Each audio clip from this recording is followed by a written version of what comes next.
For me, music really all started with my dad. He was very much into more like symphonic band and marching stuff. Like that was his world, but he loved Frank Sinatra. So we always had music in the house.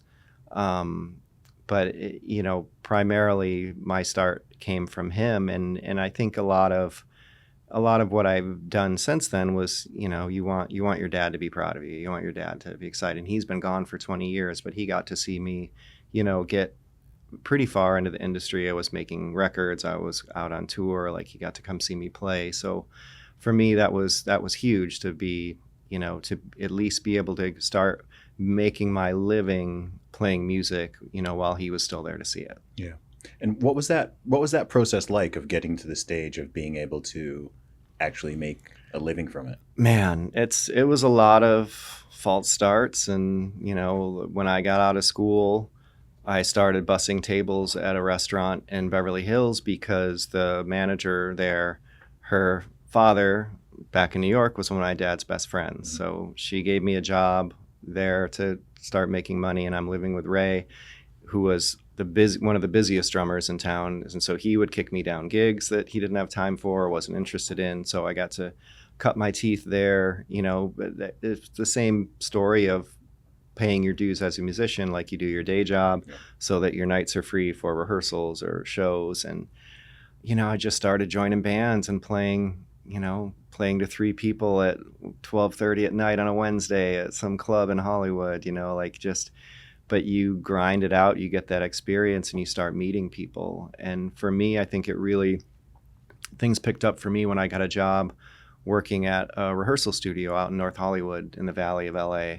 And at that place, I met all kinds of bands were coming through all the time, whether big bands or small bands, like the Chili Peppers rehearsed there, Stone Temple Pilots rehearsed there.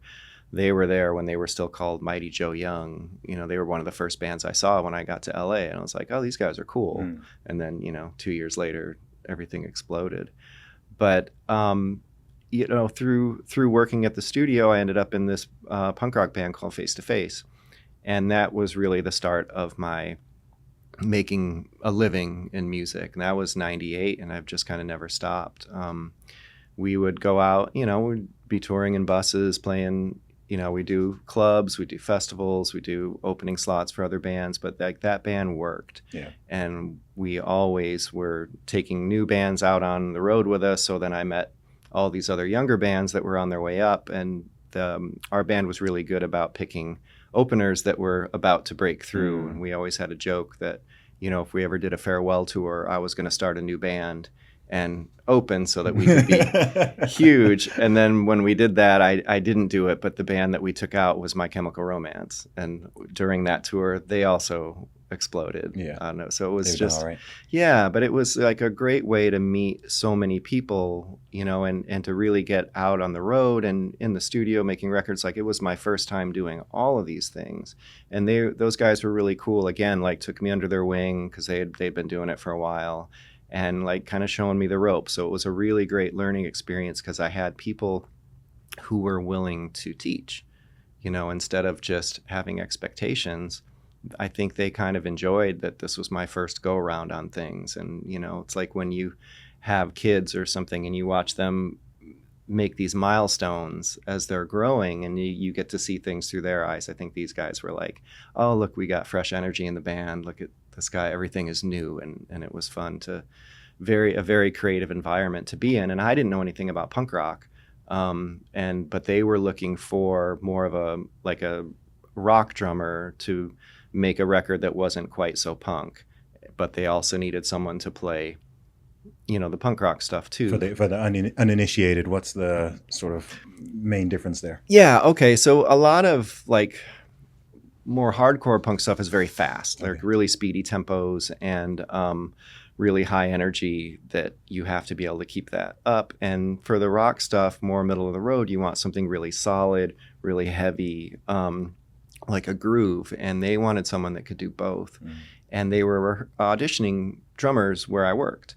And I didn't know anything about their band really. And so I didn't give it any thought, because I'm like, oh, I don't play punk rock. That's not for me. And a friend of mine had tour managed them. And he said, hey, you got to go. I got you an audition. You're on the list of, all these people they're going to look for. And I'm like, well, I don't even know anything about their band. And he's like, well, figure it out. You're last at the end of this week. So I, went into their room and stole their live CD and just learned the whole thing. Because when you go on these auditions, a lot of times it's very much, they'll give you a really fast song and a slower song to see if you can pull off both aspects of what they're looking for. And so while I sat there listening to all these people audition all week, I could hear like, oh, that guy's got the fast stuff down. Oh, he's really clunky on the slow stuff. Or, wow, he's super solid. Oh, he's never played the fast stuff. So, but to hear them be that burnt out by the end of the week of playing the same two songs over and over and over, when I went in, having a bit of an advantage of watching what they had done, I'm just like, hey, you guys tired of these songs? You want to play something else? Because I could tell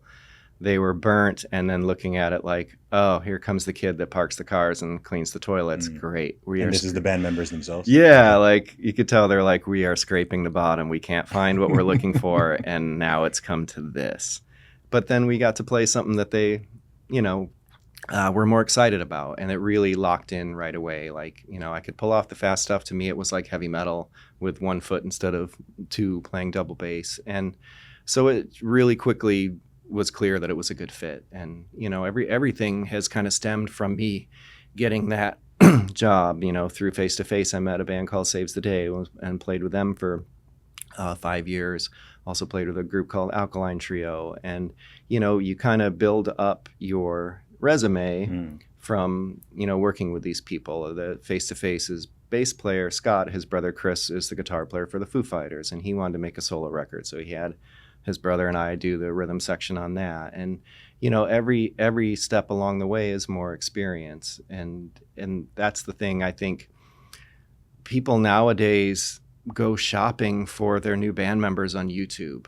Okay. And it's wild because, yes, there are incredible players out there making these videos, and they're obnoxiously good. Like it's disturbing to watch some of them, but to me, it feels weird because you're grabbing somebody with no experience and thrusting them on these larger gigs where they haven't done the legwork to even be emotionally ready for something of that size. Like when you get on a stage playing a festival and there's 90,000 people out there, that is mind blowing, and it can crater you if you're not grounded and ready for that. And I would be afraid to take someone who has never done a van tour playing crappy clubs and drop them in that situation. Like it's almost asking too much of somebody. And I would imagine mostly sink or swim, they're going to swim, but it seems like a strange way that business is done now versus how it used to go. Yeah. Well, I think that applies to most industries, certainly anything entertainment wise, but even outside of that. I mean, we've now got this merger in everything of the digital and the physical world. I mean, we're doing it right now. We're in the real world having a conversation, but by the time people are able to listen to this, it's going to be on their iPhone or on their Android or on their computer or in their car. Yeah. And they could be in a whole other city, whole other country, different time zones. And it's fascinating. It's interesting, this merger that's happening. And I think music was one of the first industries and sectors where that really happened. I think the music industry was one of the first ones to be digitized. Maybe photography was but photography, when it got digitized, it didn't change the monetization of the business model, right? When music went digital, then all of a sudden music became free. Now no one buys records anymore. You have your subscription to whatever streaming service you prefer, and you listen to whatever you want. You pay your $15, $18 a month, whatever it is. But the artists aren't getting the revenue like they used to. When people bought records, artists could make a living selling albums, and then you went on tour to promote that. And now it's shifted to where the whole industry is based off of tickets and t-shirts. Like, because your music is an excuse to go on tour and make money that way, but you don't make it from anyone buying music anymore. It's very, very minuscule. The payouts from all of these services is terrible. And it's kind of like the Wild West. there used to be rules and order to how this thing worked, and now there's not. Like, you know, the record I played on with the guy from Foo Fighters, he had a song back in the day placed on this popular TV show ER.